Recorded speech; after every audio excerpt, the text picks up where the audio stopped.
திருநெல்வேலி மாநகரத்தில் பொதுமக்களுக்கு ஒழுங்காகவே இருக்கணும்னுக்காக தேவையான அனைத்து நடவடிக்கைகள் எடுக்கப்படும். அதே மாதிரி பொதுமக்களுக்கு எந்த பிரச்சனையும் இருந்தால், குறைவில் இருந்தால் அவங்க நேரடியாக இங்கே வந்து என்னை சந்திக்கலாம், எங்களோட ஆஃபீஸர் சந்திக்கலாம்.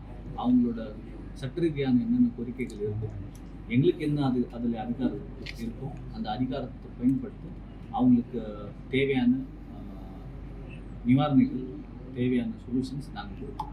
இல்லை சார், தொடர்ந்து இல்லை, நான் முதல் முறையாக தான் வேலை பார்க்க போகிறேன். இது வரைக்கும் நான் திருநெல்வேலி சிட்டி இந்த ரேஞ்சில் வேலை பார்த்தது கிடையாது. ஸோ என்ன பிரச்சனை இருந்தாலும் தெரிஞ்சுக்கிட்டு அதுக்கு தேவையான சொல்யூஷன்ஸ் பண்ணுறதுக்கு 100% முயற்சி செய்யும். கடந்த முறை மணிவன் அதை பற்றி நான் இப்போ கமெண்ட் பண்ண முடியாது. தெரிஞ்சுக்கிட்டு அதே மாதிரி கண்டினியூ பண்ணப்படும். அதே மாதிரி பழைய முறையே கண்டினியூ. நான் இப்போ தான் சார் கைது போட்டிருக்கேன். பழைய எப்படி இருந்துச்சு எனக்கு தெரியாமல் நான் எப்படி அப்படியே கண்டினியூ பண்ணிடுவேன். கண்டிப்பாக நான் கொடுப்போம்.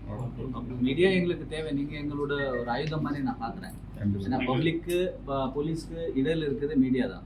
நீங்கள் நாங்கள் என்ன பண்ணுறோம் செய்கிறோம், போலீஸ் என்ன செய்கிறாங்க, பப்ளிக் எப்படி தெரியுது, உங்கள் மூலியமாக தான் தெரியும்.